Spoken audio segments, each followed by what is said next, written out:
균형발전 전략은 이제 지방에 대한 배려나 선심이 아니고 필수 전략이 됐다. 저는 이렇게 생각합니다. 맞지 않습니까, 여러분? 그럼 구체적으로 어떻게 할 거냐? 제가 몇 가지 말씀을 드리겠습니다. 그리고 앞으로 저희에게 기회를 주시면 대한민국 정부가 취하게 될 정책의 기본 방향이 될 것입니다. 첫째로 일단 먹고 사는 게 중요하지 않습니까? 제가 기업인들한테 아니 저기 지방에 가서 좀 사업을 하시면 땅도 싸고 비용도 적게 들 텐데 좀 가주면 안 되겠습니까? 그랬더니 똑같이 하는 얘기가 그거예요. 사람이 없습니다. 그래서 제가 지방에 가서 아니 사람이 없어 기업이 못 한다는데 왜 자꾸 서울로 갑니까? 그랬더니 일자리가 없어서요. 다 맞는 얘기죠. 닭이 먼저인지 알이 먼저인지 모르겠지만 여하튼 둘 다 원인이죠. 그러면 방향은 정해진 거죠. 기업이 지방에서 사업을 해도 돈을 벌 수 있게 해주는 것. 두 번째, 지방에도 인재가 있을 수 있는 거, 살 수 있는 정주 여건을 만드는 거. 세 번째, 교육받고 연구할 수 있는 여력이 생겨야 되는 거죠. 그리고 거기에 정부의 행정적, 재정적 지원이 있어야 될 겁니다. 그래서 이걸 다 생각을 해보면 첫 번째로 대한민국이 이제는 몰빵 정책을 이제는 철회할 때가 됐습니다. 옛날에는 자원이 부족하니까 골고루 나누면 아무것도 죽도 밥도 안 되니까 한 군데다 몰았어요.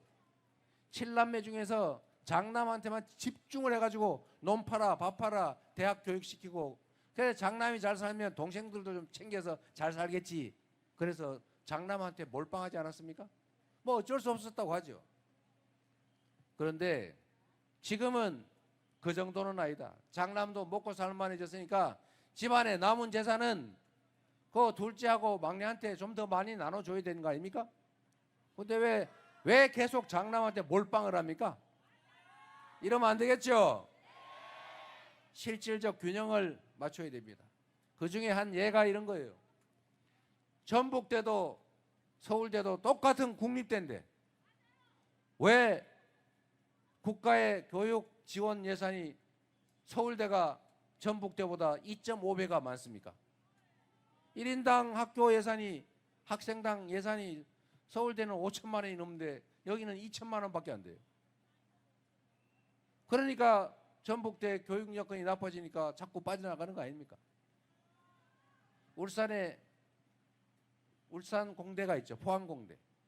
거기도 1인당 예산이 많으니까 금방 명문대학 되잖아요. 결국 예산 문제입니다. 그래서 전국에 서울대 10개 만들기, 지방 거점 국공립대들을 집중 지원해서 서울대까지는 안 되더라도 최소한 비슷하게라도 지원해서 연구 개발의 중심지로 만든다. 잘하지 않았습니까, 여러분? 두 번째로는 지방에 가는 기업들, 지방에서 시작되는 기업들한테는 서울 수도권에서 하는 것보다 더 나은 여건을 만들어줘야죠. 세금을 왕창 깎아주자. 지방에서 하면. 규제도 확 풀어주자. 가능한 범위 내에서. 그리고 세 번째, 앞으로 재생에너지 사회로 전환이 됩니다. 이제 화석연료로 만드는 탄소를 배출하면서 만드는 제품은 사지 않는다. 뭔 백이라고요? 알리백. 여러분도 다 알죠?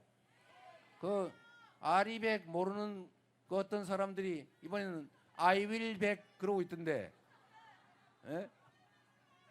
아리백은 돼도 아이윌백은 안 됩니다. 근데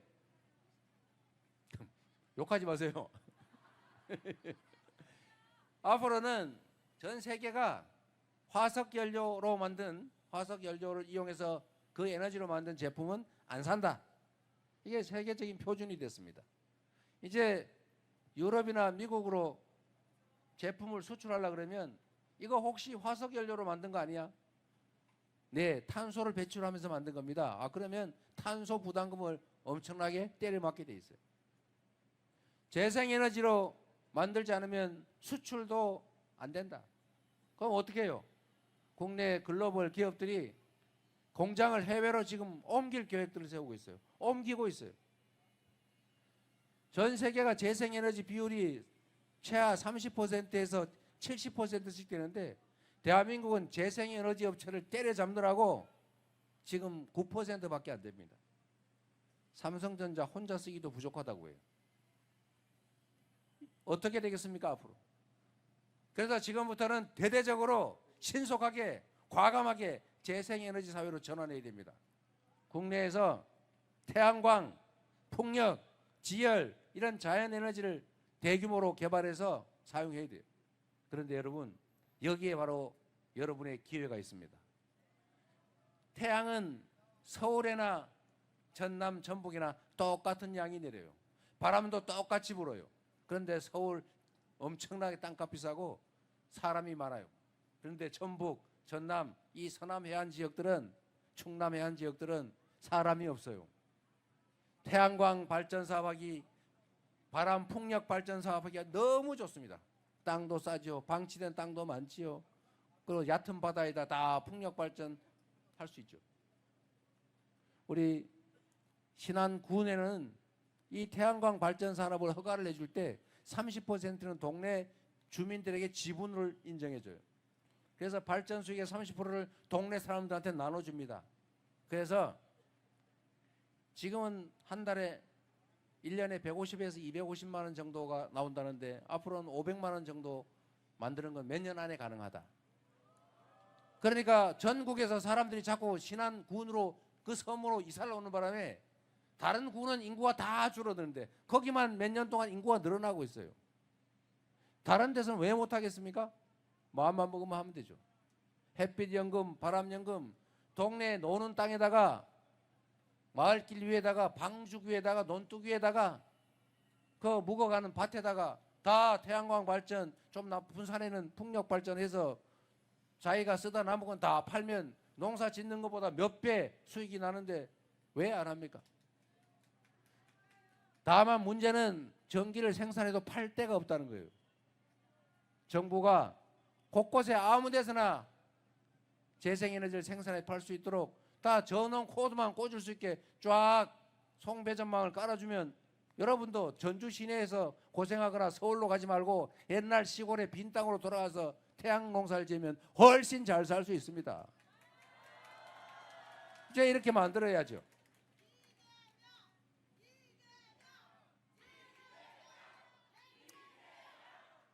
그리고 또 하나 중요한 게 있는데 이게 전북이 식품 생산을 많이 하죠. 전북에서 콩농사를 지어가지고 콩을 팔면 전주시장에서 가격하고 저기 서울의 그 남대문 시장 콩 가격이 같아야 돼요? 달라야 돼요? 달라야 정상이죠. 수송 비용이 들잖아요. 시간도 걸리잖아요. 인건비도 들잖아요.